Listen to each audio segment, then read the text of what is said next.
بسم اللہ والحمد للہ والصلاة والسلام علی سیدنا و مولانا رسول اللہ وعلی آلہ وصحبہ ومن والاه اما بعد۔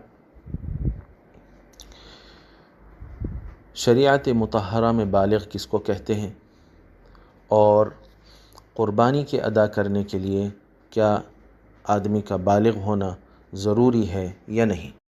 تو جاننا چاہیے کہ شریعت مطہرہ میں انسان بالغ اسی وقت ہوتا ہے جب فطری طور پر وہ بالغ ہوتا ہے، یعنی فطری جو بلوغ کی علامتیں ہیں وہی شریعت میں بلوغ کی علامتیں ہیں۔ اسی وقت سے آدمی بالغ شمار ہوتا ہے جب فطری طور پر وہ بالغ ہوتا ہے۔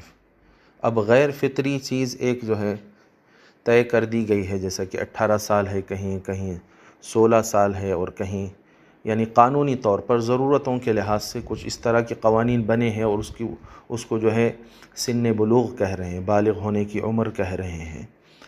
لیکن فطری طور پر انسان جو بالغ ہوتا ہے تو وہ جو ہے اس کے مخصوص جو علامتیں ظاہر ہوتی ہیں اس کی وجہ سے وہ بالغ ہو جاتا ہے۔ تو شریعت کے اندر بھی اسی سے بالغ ہوتا ہے، اور وہ علامت کیا ہے؟ مردوں کے لیے احتلام ہے اور عورتوں کے لیے ماہواری کا شروع ہونا ہے۔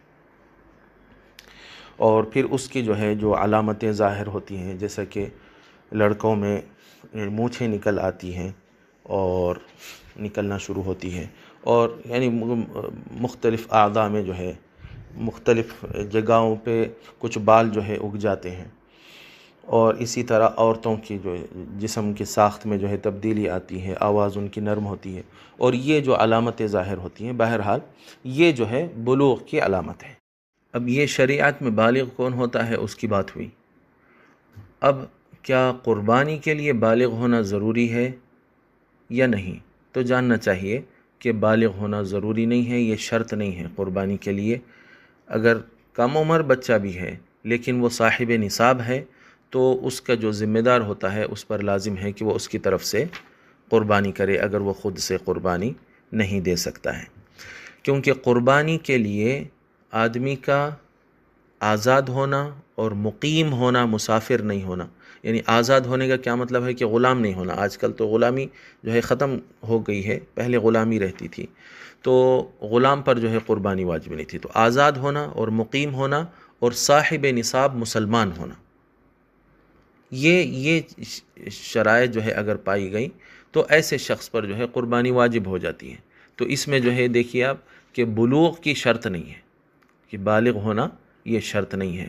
اگر بالغ نہیں بھی ہے اور صاحب نصاب ہے تو اس پر بھی قربانی واجب ہوگی۔ ہمیشہ سمجھنے کے لیے ایک قاعدہ جو ہے ذہن میں رکھا جا سکتا ہے کہ عبادات مالیہ جو ہوتی ہیں، مالی عبادات، اس کے اندر بالغ ہونا جو ہے شرط نہیں رہتا ہے۔ جیسے زکوٰۃ، یہ صدقہ فطر، یہ ساری چیزیں اسی میں سے جو ہے قربانی بھی ہے۔ قربانی مالی عبادت ہے، تو اس میں جو ہے مالی عبادات میں بلوغ شرط نہیں رہتی۔ لیکن جو بدنی عبادات ہوتے ہیں جیسے نماز ہے، روزہ ہے، تو اس میں کیا ہوتا ہے؟